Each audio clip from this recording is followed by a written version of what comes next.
people trust ChatGPT more than their coworkers. Like they'll fact check their friends and family by saying, wait, let's ask ChatGPT, right? Like, is this actually true? And you have such a trusted source of information that is being delivered at scale in a way that has never existed before. And so why does it matter? It matters because when you can deliver that trusted recommendation at scale, your own customers who you actually do care about will listen to it. Welcome to Contrary to Popular Opinion, a podcast hosted by Vujade Digital. In each episode, we bring you provocative topics and novel perspectives around leadership, business, and marketing that defy the norms because exponential growth demands unconventional thinking and visionary action. So open your mind and let's get into this week's episode. Hey everyone, Kelly McGuire with Vujade Digital. Excited to talk to today's guest about today's topics. Hey everybody, this is Todd, Kelly's partner. Happy Monday. It's the week before the Christmas holiday. And I remember my early days, Kelly, working on the non-agency side, and agencies all shut down for 2 or 3 weeks, especially the ones in New York where Sami is. And I was like, man, that must be a great job to have. And now that I have an agency, we can't shut down during those 2 or 3 weeks. So apparently that holiday is no longer for the agency business. Today, we've got Sami Akkawi, who is in New York, where it's colder than it is in San Diego, where Kelly and I are. Sorry, Sami. Sami's going to talk to us about, well, I would say SEO, but it's no longer SEO. It might be AEO. It might be GEO. We're not really sure what to call it. Sami's going to help us understand that a little bit. Sami comes to us from, well, I guess you were involved in investment banking with Morgan Stanley and private equity, and then somehow you decided to get into advertising and AI, which I think is a cool leap. So Sami Akkawi from Petra Labs .ai, welcome, and we're excited to talk. Thank you. Thank you, Todd and Kelly. I'm very excited to be here, talk to two of the smartest people I know in the marketing space in general, and hopefully share some opinions that are a bit contrary, but I'll try my best.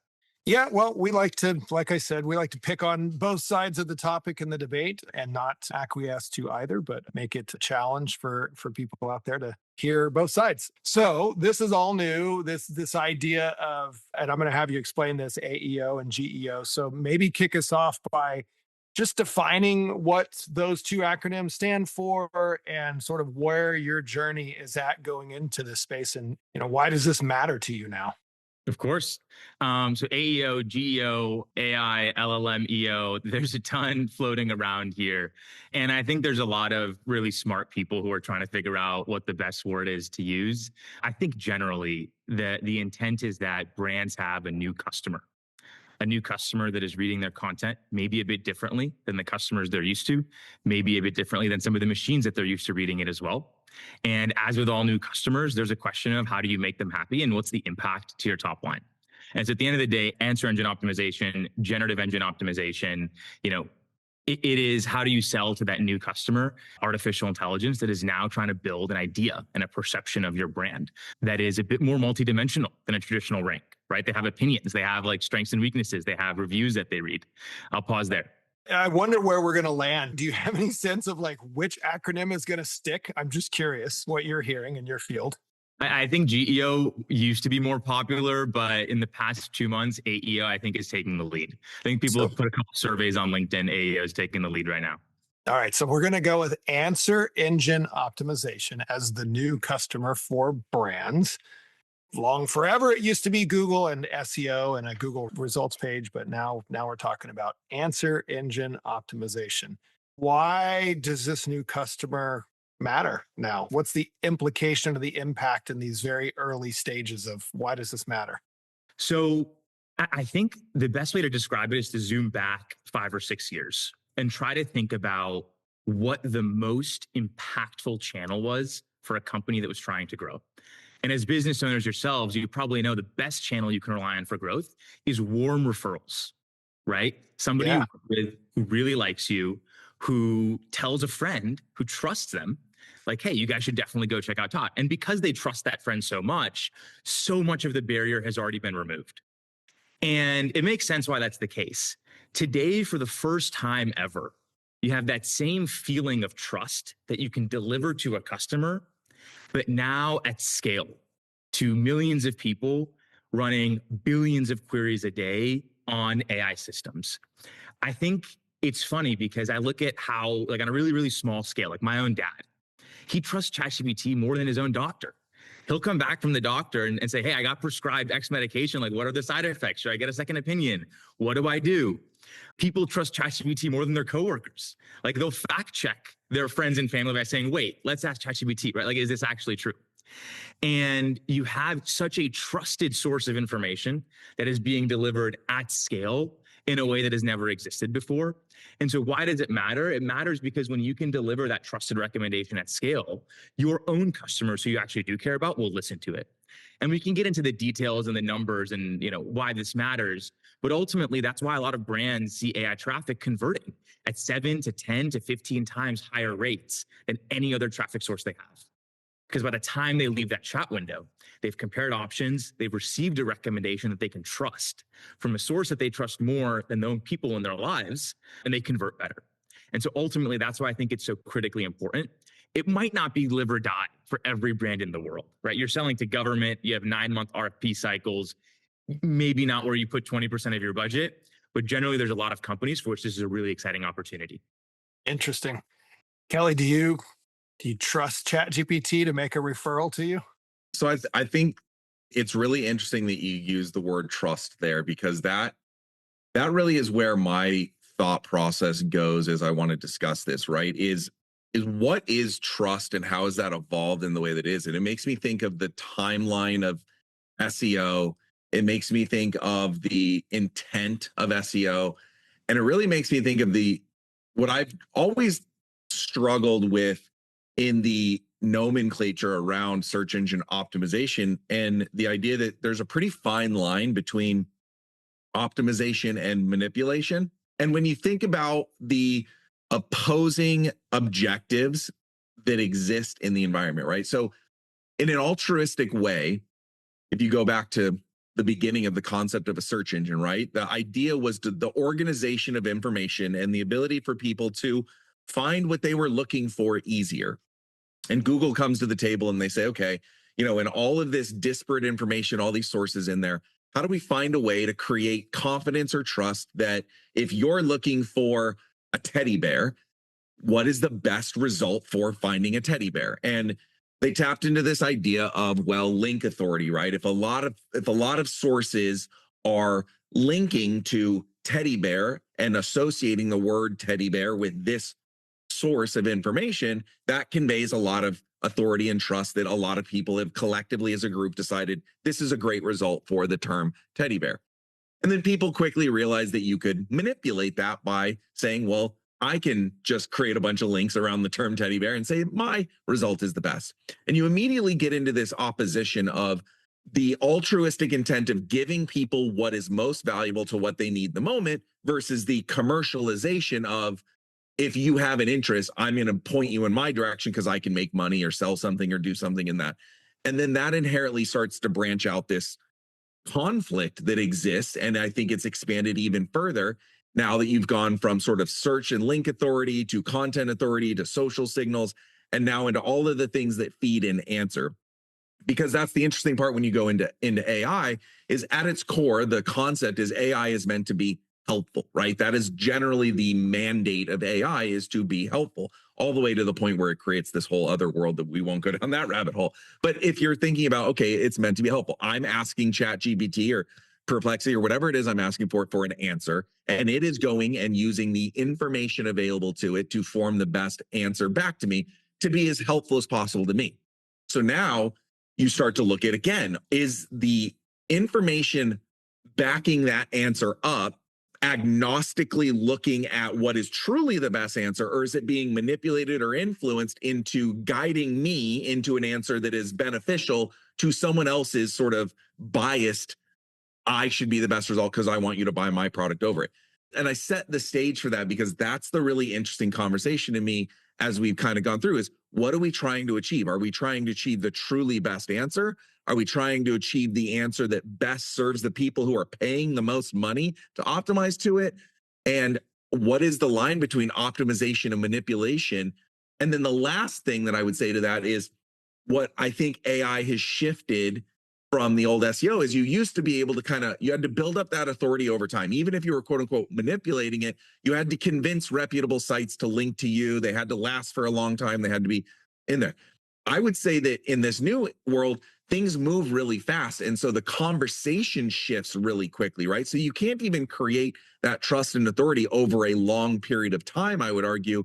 You could be shifted out by, again, a PR crisis or something changing the narrative. All of a sudden you have to combat and push back and, offset misinformation. And I don't know, I'm creating a lot of problems in my head on this, but like, this is what is so compelling to, if we are trying to give people the best outcomes and results, how does the idea of quote optimization / manipulation play into the achievement of that altruistic goal? The question you're asking, Sami, to be clear, is we've known for years through SEO since it started, you could game Google. And people have done it and still do it to this day. So does that same environment exist with ChatGPT or Perplexity or Gemini or any of these others? Are we already at a stage where trust is eroded because it's really smart people have figured out how to game it? Okay, amazing question. And I love this topic because it is a real trade-off that we have to make every day with some customers who say, hey, I've heard of this tactic working. Like, what if we just inject this text into our HTML and have a page for agents, right? I think ultimately the goal of these models and the one that's going to win is going to be the one that has the best truth-seeking answer. And there are a lot of strategies that may be working in the short term today, but that we try and completely ignore and optimize for long-term success, agnostic of model changes. Right? What do I mean by that? When ChatGPT 5 came out, it was super interesting for us because there were so many websites before ChatGPT 5 using AI-generated content at scale to try and game the system. And a ton of that content looked like top 10 best X, Y, and Z. And like there were websites with hundreds of top 10 best, software that were being just mass produced with AI at a huge scale each month. But when ChatGPT 5 came out, it deprioritized some of that content. And frankly, ChatGPT 5 really deprioritized at scale content written by ChatGPT 4.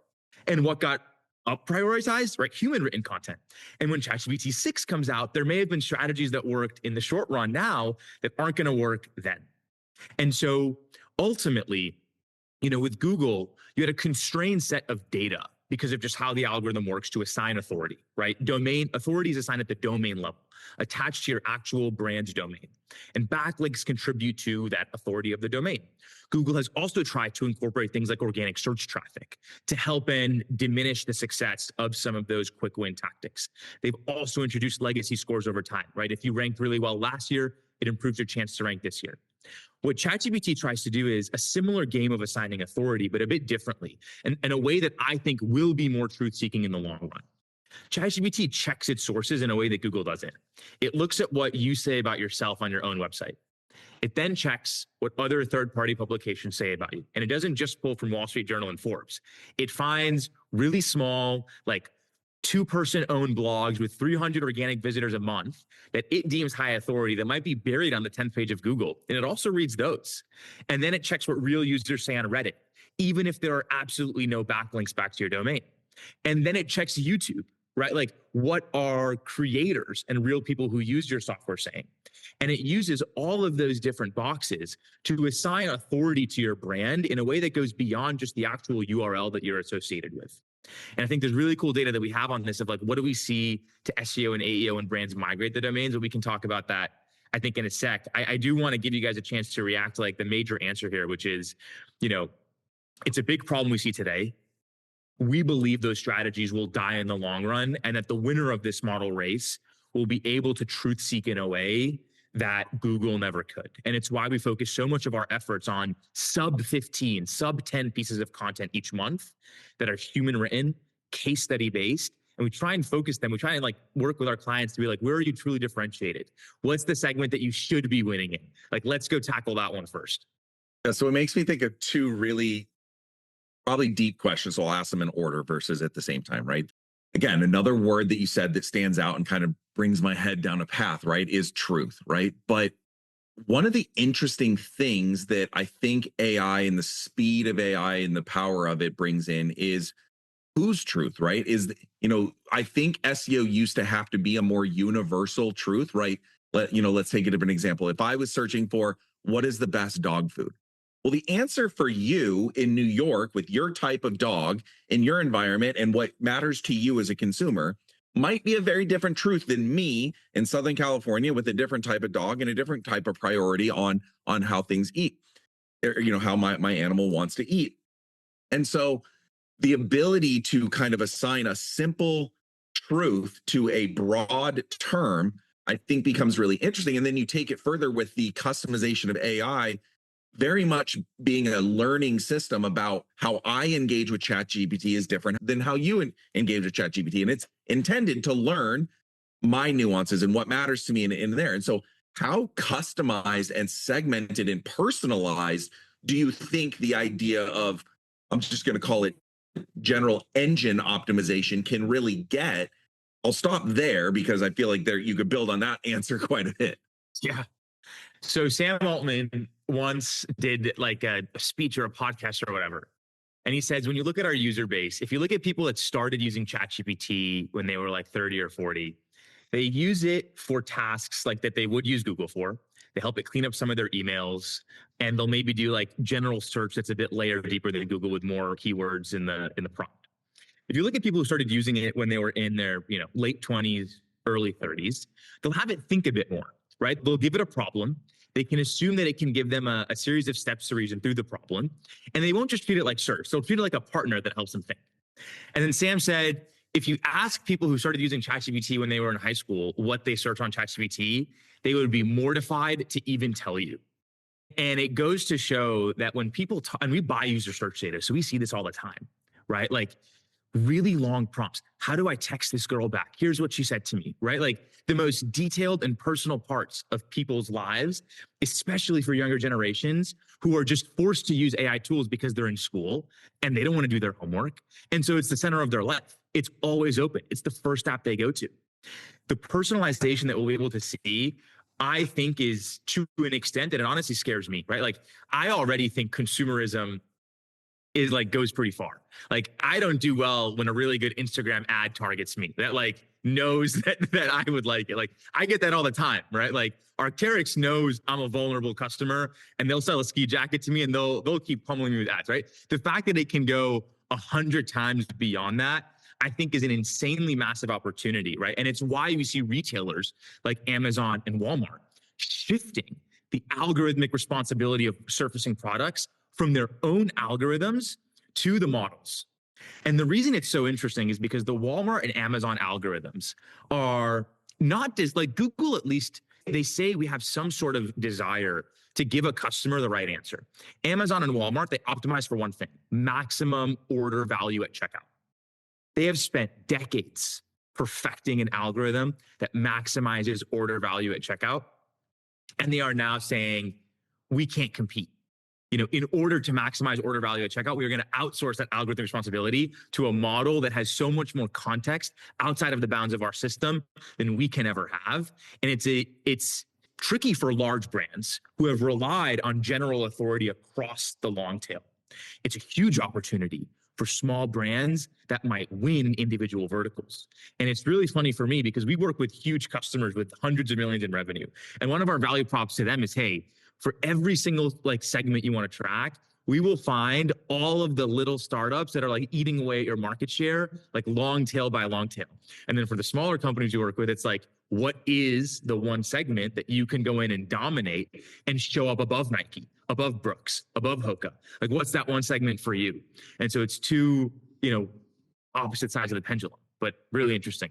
I'm so glad you said that at the end, because it's exactly the next question that I wanted to lead into, which is, given how much customization, how much personalization, how much differentiation, how quickly things can shift, how do we avoid, or is it avoidable to not have this massive disparity gap and this giant homogenization of all of the answers going towards the top-ended players who can afford to flood the market with and cover every vertical and every segment? And how do you not get the Amazons and the Googles basically saying, I have the resources and the means to control the narrative because I can flood the market. I can pay for the Samis of the world to go manipulate the engine optimizations and flood the market and all of that. Whereas you have mom and pop brand who just does not have that resource and that ability.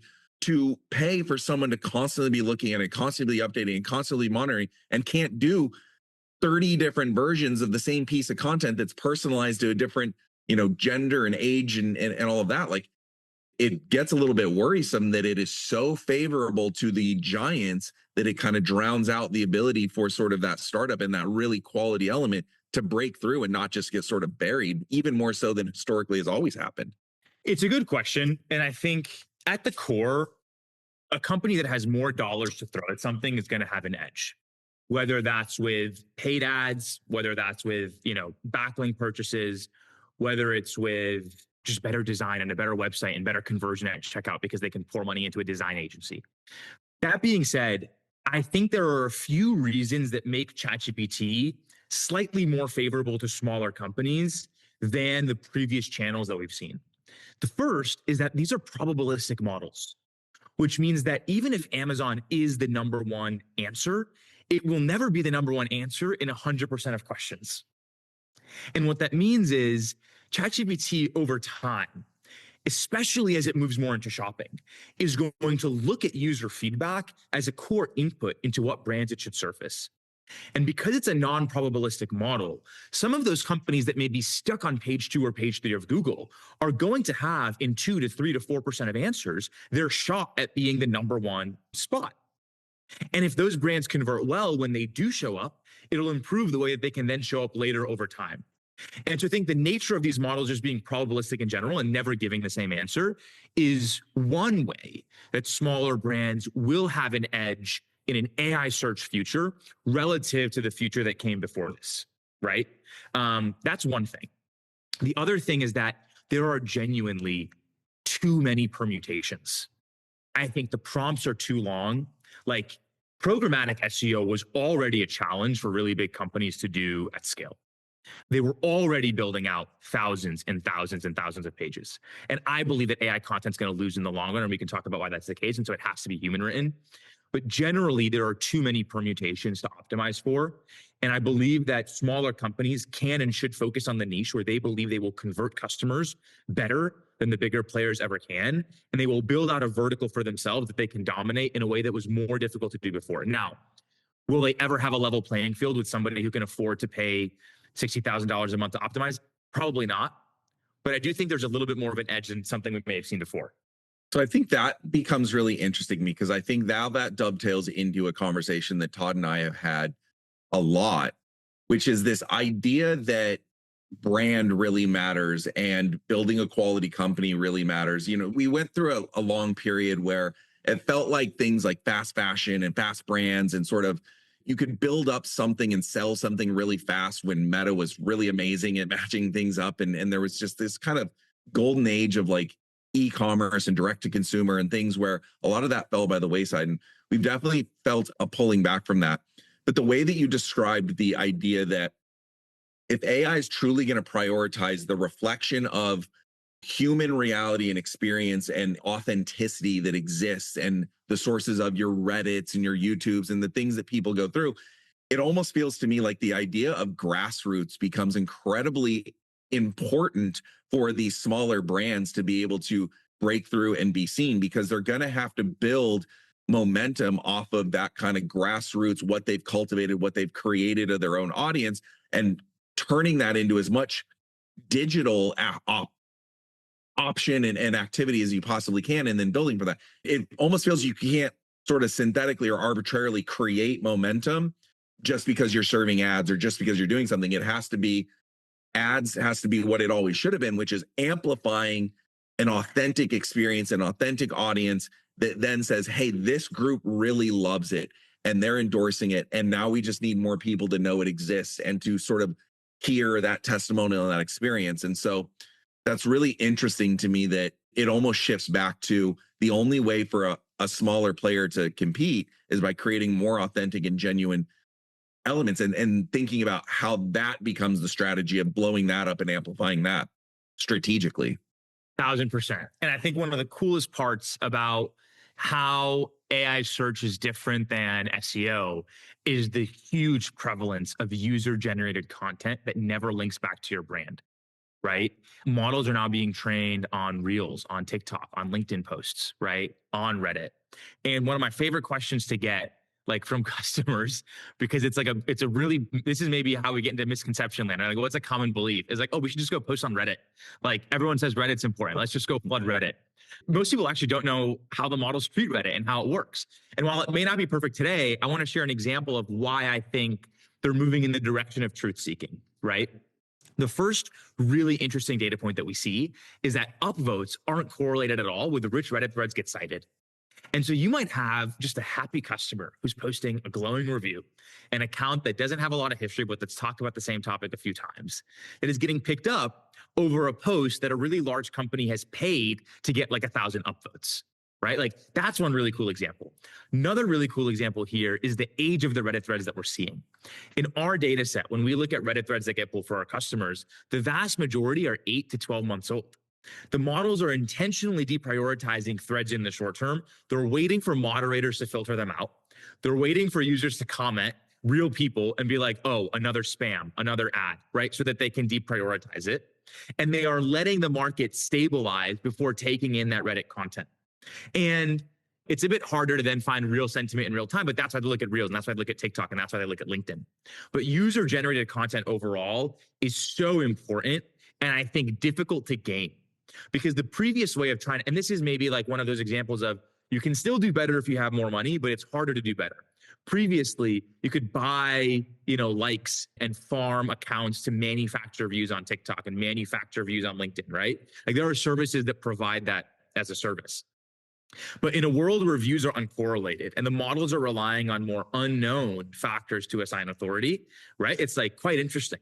And one of the coolest products that we have for our customers today is giving them a way to measure the revenue impact of an individual influencer. They'll have YouTube campaigns. They have an enterprise customer that has YouTube campaigns launching for 10 different product lines.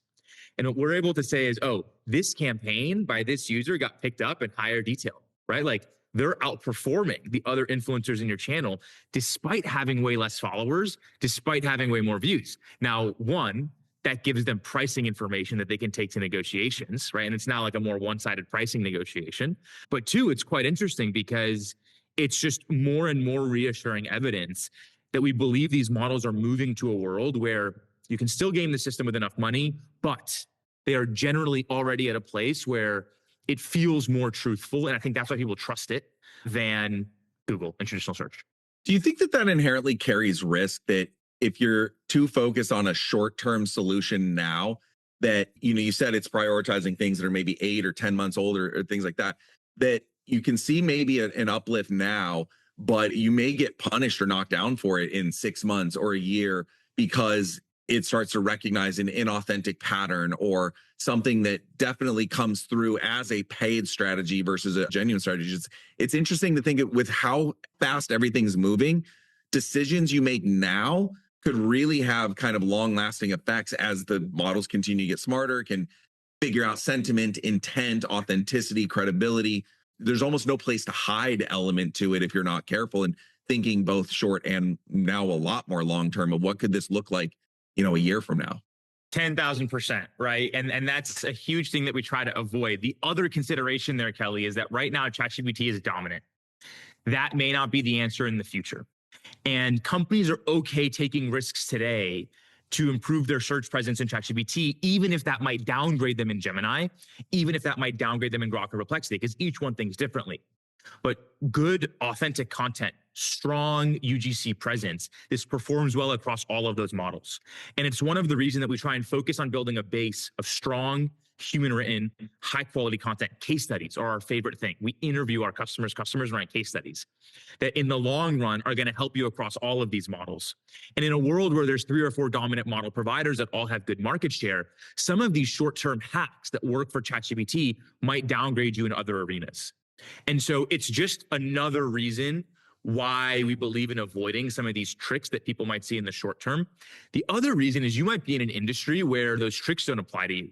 We didn't really talk about this in a ton of detail, but one of the other big differences of AI search versus Google search is how unique it assigns authority signals based on industry. And if you're selling any sort of consumer healthcare, any sort of like supplement, any sort of, wearable device for your health, And you start taking some of these strategies that you see online, which is like make a top 10 article, right? Like add an FAQ to every single page, go and flood Reddit, add, all these things that feel like they're one size fits all. You might actually risk damaging your brand in a way that you wouldn't if you were in CPG, right? Healthcare queries are intentionally treated differently by the model makers, and optimizing for them looks differently than optimizing for SaaS. And so there's a third level consideration of if you are chasing short-term hacks that feel like they're working for other people, you might really hurt yourself in the short term. And then the final, like just cherry on top, is the customers we talk to who get recommendations for AI search, and then they see their Google traffic go from 50,000 a month to zero because they get blacklisted. And as cool as I think AI is in the future, like it is not fun. It is not fun to get blacklisted from Google. And we have talked to brands that feel that pain, right? And it is not worth it. Like if a customer asked me, you have to pick one, I would say maybe in 2 years, come back, give up ChatGPT and go for Google right now. It's still a bigger market. Yeah, it makes me think of almost a variation of the saying of like, you don't have to remember a lie if you tell the truth. This is one where like, you don't have to worry about the long-term ramifications if you focus on your genuine wins, your genuine customers, your genuine content, and focus your attention on maybe less volume, higher quality, because again, it may not move the needle as fast as you want, but it's a stronger foundation, right? I'm use another cliche, you're not building your house on a foundation of sand, right? So 100%. Well, that's a lot for anyone listening to think about, including me. The one thing I'm taking away from what you guys were discussing, and Sami, I don't know, what do you think about this? In the last 20 years, anything I've been involved in around SEO or marketing just in general, but certainly SEO has been content is king. And all I heard you talk about for the most part in this was a lot about content, UGC content, brand content, case study content. Is that still one of the number one, if not the number one ingredient for answer engine optimization? Yeah. And the recommendations might be different. Like, right, we might uncover for our clients, publishers they never knew about that they should be on. We might uncover specific Reddit threads that they should go and put a branded, transparent comment on. Generally, a lot of the same skills that were deployed in SEO, even if the recommendations are different, like the topic you should write about is different, are going to apply here. And that's why, like for us, we believe that the SEO skill set of the last 20 years is one of the most well-positioned roles to actually optimizing for generative engines in the future, right? There may be like other things you have to care about and other considerations, and the recommendation might be different. And you might have to build a perspective that's unique to your industry and your brand. But ultimately, it's those skills that are going to do well in the next 5 years. Well, the interesting thing about this for me is, and I'm old and I've been doing this since before any of this existed, so my perspective's a little skewed. But brands and the identity of a brand is a promise, and a promise delivered. And a lot of times that is fulfilled through proper storytelling. That's a very commonly used phraseology, but that's still really, really important, is that a brand promise must be conveyed through really authentic, truthful, unique storytelling content, whether that's through a PR piece or a user-generated piece or just a brand case study and sort of statement of fact that's in there. It sounds like the brand promise and this content storytelling is still the most important thing, which I'm happy to hear, because I don't know how people think about brands anymore and consumerism and how much of it is AI and manipulated or real or fake anymore. It just seems very, very difficult universe to navigate. So, but I'm happy to hear that it sounds like a brand and their promise and their story still matters. I'm going to leave my happy note on that. Kelly, what is your final thoughts on this? Yeah, so I have kind of one tough final question for you, Sami, to think about.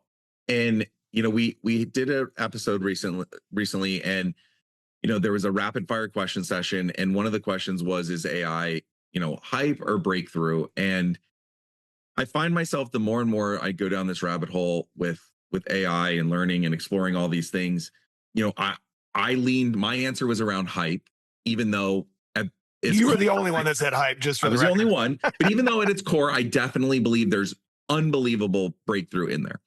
And I set this up in the question to you, which is, in your space, in what you're dealing with every day, what do you believe is the most dangerous sort of hype or overpromise or kind of misguiding thing that you're getting these marketing people who want to believe there's an easy button, want to believe there's pay a little money and triple my sales type things. Like, what are you seeing is sort of that over promise or that over emphasis on what's possible versus the reality that we just talked about, which is there's still authenticity, there's still truth, there's still long-term planning and foundational work. Like, where are you seeing that big gap come up, and what are the common themes that you're the most worried about people believing and getting burned by? I honestly want to go back to answer that to what Todd just said about storytelling. And we onboarded one customer who switched over to us from another, GEO SEO provider that they had been working with. And the first thing that we did was we were like, hey, like, we want to schedule time with your team to understand how your business works. And they're like, okay. And then we get on the phone, we start asking questions like, what do your customers like about you? What's negative feedback that you guys receive? What are you working on improving? How do you want your customers to feel when they engage with your brand? And we ask all these questions. They're like, wait, what's this for? Like, I thought you guys were going to go push some buttons and then like have, a new Reddit thread and a web page and get us mentioned on ChatGPT. I think people are surprised that it just like takes really hard work, and you have to truly understand the business, and that the person who's best positioned to help you with GEO, like outside of somebody who you really trust at a third party, is probably you, right? Like, it's probably somebody who has the most context on your brand, who can communicate your story most authentically. And you should probably be thinking about it yourself internally before you try and outsource a lot of this stuff. And I'm saying this as somebody who I want people to outsource it to me, right? And I think, we're a bit better than the average for a lot of reasons, because we sit down and we try to understand this story before we ever go into our software. But it takes real hard human work. And I think most of the venture dollars in this space have gone to companies that are promising AI workflows at scale, right? Like, you can push some buttons and you will get answers at scale. That's where most of the VC money has gone. It's where most of the eyeballs have gone. And I think customers want to feel like it's true. Customers are surprised when they hear our price point versus some of the software tools. And I say, like, I'm sorry to break it to you, but like, you're working with a real person who's going to speak to your customers, who's going to understand how they engage with your brand, who's going to ask them what their story was working with your product or your service, and who's going to sit down and spend 3 hours writing real content about that. And they're like, well, why don't I just go make, they're charging me $399 a month. Why don't I do that? And I say, honestly, you can try, but I think, that's in my space, that's our contrary opinion to where all the investing dollars have gone and where all the eyeballs have gone. And we get investors that say to us, well, how are you going to do that at scale for 20,000 companies? And my answer is like, does that matter if it's just the right answer? Like, does it matter if you can do it at scale? What if you can't? What if it's just something that needs a lot of hard work? I don't think they like that answer that much, but it's funny that, your answer is literally exactly what ours is in our space. So it's really refreshing to kind of hear. And I agree with it completely. It's people, the thing that's bothering me the most is people want to believe too much, too fast, and too easy. And I keep going back to what it's really powerful at doing is augmenting good people to do really, really great work. And you're right. People don't want that. People want, no, I want easy button. I want cheap, fast, and done. And I'm like, well, you can have that, but it's not the real value that's there. So yeah, it's really interesting. That's the exact same thing in your space and ours. And I think a lot of others. Yeah. Well, everybody wants the easy button, Kelly. That's what everybody wants. Sami, lots to talk about on this chat and a lot more. So I'm going to propose that you come back maybe in January and we talk about the advertising models that are starting to sprout up. OpenAI's ad launch, what does that mean? Personally, I think as soon as you open things up to paid advertising, that's when a lot of the sort of manipulation and bad things happen, but we'll see how that evolves. So I'd love to talk to you more about that, maybe how some of the retail partnerships are starting to find their way into this. I would love to even dig into any of your knowledge about sort of the agentic sort of agents that are going on or starting to be developed. In other words, can I just go create one and tell it to shop for me? And how does it know what to shop for if I don't tell it? There's probably some manipulation going on in there. So be thinking about that, because I'd love to have you on again to talk about that, because I'm sure brands are wondering how they're going to navigate that space on the consumerism side of things. And I'm as guilty as you are, as Arc'teryx or North Face or Patagonia or any of those brands show up in my feed, I'm more than likely to buy. So they know that and they stick it to me, as they are right now during the holiday shopping season. Anyway, thanks for coming on today. We've got a lot more to discuss, and hopefully we can get you back in here in January and talk more. Love it. Thank you guys both so much for having me. What's the website URL you want people to go check out? We'll put it in the notes, and anything else you have to plug while you're at it. PetraLabs.ai. I'll put the URL so you can put it in the notes. And no, other than that, hope everyone enjoys a really great Christmas and holiday break and gets a chance to unplug. Very good. We'll talk to you soon. Thanks, Sami. Thank you. Thanks for listening to Contrary to Popular Opinion, where we challenge you to think independently, push the limits, and take uncommon action so you can achieve game-changing results in your business and your life. To stay up to date with our latest episodes, be sure to click the follow or subscribe button now. Thanks again for listening. See you next time.